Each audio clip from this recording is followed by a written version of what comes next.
Yes, alright mga minamahal, it's me again, Alicia nyo. Nagbabalik muli para sa ating panibagong video. And guess what? Mukhang kinakabahan na itong si Senator Ronald Bato de la Rosa. And as of the moment, ano bang oras ngayon? 4:50. Hindi ko alam kung ano oras ko ito ma-upload, tong vlog na to.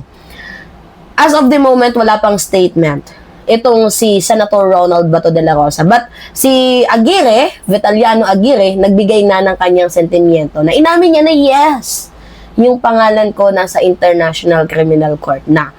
Pero mariin niyang tinatanggi, 'di ba? Ang mga kasalanan niyang ginawa. Kahit kitang-kita naman noong panahon ni Duterte na siya yung naging protector nung siya ay DOJ secretary sa mga patayan na ginawa ni Digong. And I think same way concept din yung gagawin ni Senator Ronald Bato de la Rosa na itatanggi niya din, mga minamahal, ang crime, ang krimen na pagtatakip na ginawa nila sa panahon ni former President Duterte. So, nauna ng balita, 'di ba?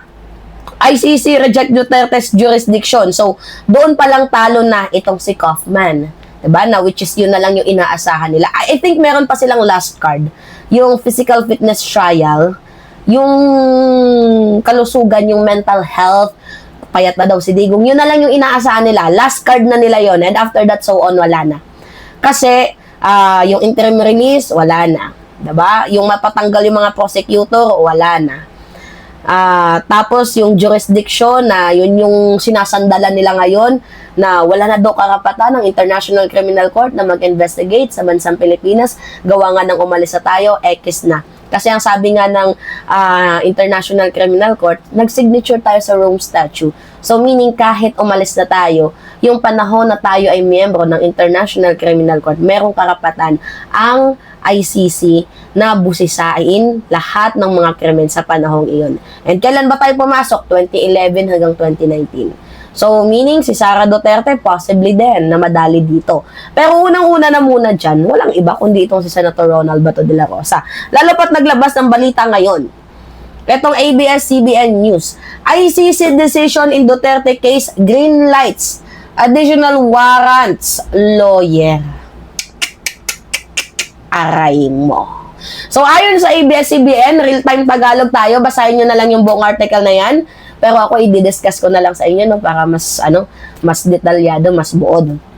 So, ayon dito sa ABS-CBN News, nagdesisyon ng International Criminal Court at ito raw ay green light. Anong ibig sabihin ng green light? Para sa mga karagdagang arrest warrant laban sa mga sangkot sa madugong war on drugs ni dating Pangulong Duterte. At ayon mismo sa abogado, 'di ba, ng International Criminal Court na si Atty. Cristina Conti, malaki, halos 80% na tuluyang uusad sa trial ang kaso dito sa The Hague. So, ang tinutukoy dito, mga minamahal, is yung ICC Pre-Trial Chamber na nagsasabing karapatan pa rin daw ng korte na ituloy ang kaso laban kay Duterte kahit pa umatras na tayo sa International Criminal Court. Kasi ibig sabihin yan, kinikilala mga minamahal ng ICC ang krimen umano sa mga nangyari. Habang state party pa, tayo, ng International Criminal Court ang Pilipinas. Kaya tuloy-tuloy ang trial. And tuloy din, mga minamahal, ang paghahabol sa mga perpetrator. So, meaning, ibig sabihin nito is kahit wala na tayo sa International Criminal Court, they have a rights na mag-investigate. Pero ang imbestigahan lang, yung panahon na miyembro tayo, which is yung panahon ng 2011 hanggang 2019. At malinaw din naman na nakasaad sa International Criminal Court na ang pag-alis natin dito nga po sa ICC ay tungkol nga po dahil para magtakas itong si Digong sa kanyang ginawang kasalanan. 2018 tayo nag-sign out pero 2019 tayo pinayagan. So basically 2019 tayo umalis. So yung pag-alis sa International Criminal Court, hindi yun yung bastang nag-alis ka lang dahil ayaw mo na. Umalis tayo dahil nakikita ng International Criminal Court na mukhang makakasuhan itong si former President Duterte. Actually, meron diyang article lang ICC eh. Hinahanap ko yon. Yung sampal dito kay ito. Sabi ng ICC, this apparent action is to void compliance is what the statute is designed to prevent. So, grabe. So, ibig sabihin, sinampal sa pagmumukha ni Attorney Kaufman na kaya lang naman kayo umalis sa International Criminal Court kasi alam nyong makakasuhan kayo. Yun. Sa madaling sabi. Okay, patuloy tayo dito mga minamahal sa balita. So, di ba, sinasabi ko sa inyo, mayroong 80%. So, ngayon, I think, itong si Bato de la Rosa is one of the 80% na tuluyang mabibigyan din ng arrest warrant. So, pretty soon, pretty little baby. Diba? And according din naman sa pahayag ni Atty. Cristina Conti, kasama si Senator Ronald Bato de la Rosa talaga.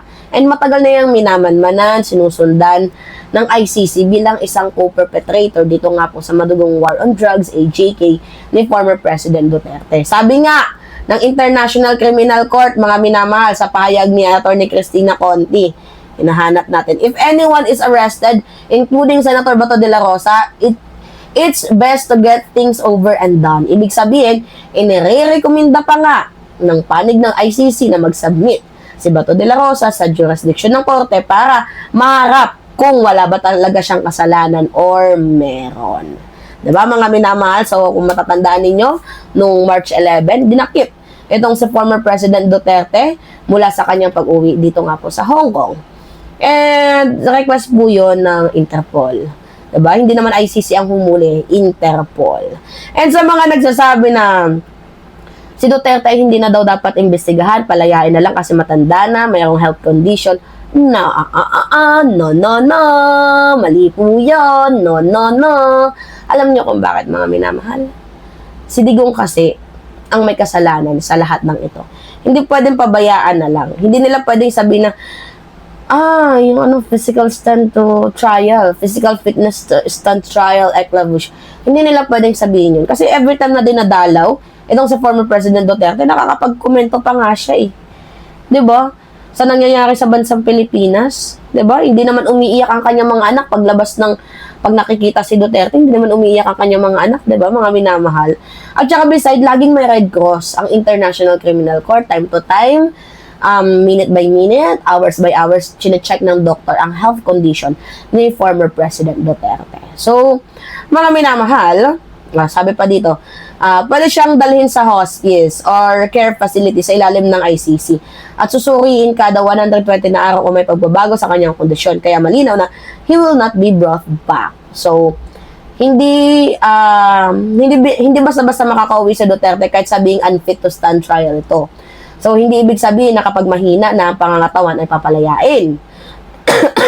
Ang gagawin ng ICC, i-archive lang ang kaso pero mananatili siyang nasa kustodiya ng International Criminal Court. So, the way na sinasabi nyo na physical stand fit to trial, mas lalong tumatagal si Digong sa kulungan. 120 days, bago na naman ulit ang panibagong hearing. Diba, mga minamahal? So, roll on, hold back, diba? Senator Bato de la Rosa, paano na ba yan? Diba? Anyway, mga minamahal, yun po, yeah. It's me again, Alicia nyo, yes. Nagbabalik muli para sa ating panibagong video. So, pengi lang ako ng comments, likes, and share. And also, mga minamahal, don't forget to click the subscribe and always nyo pong i-hit ang notification bell para lagi kayong na-update sa mga video na ina-upload natin. At sa mga Team Replay, maraming salamat sa inyong mga minamahal at mag-iingat kayo palagi. Yun lamang po, mga minamahal. I love you at ingat, mga kababayan.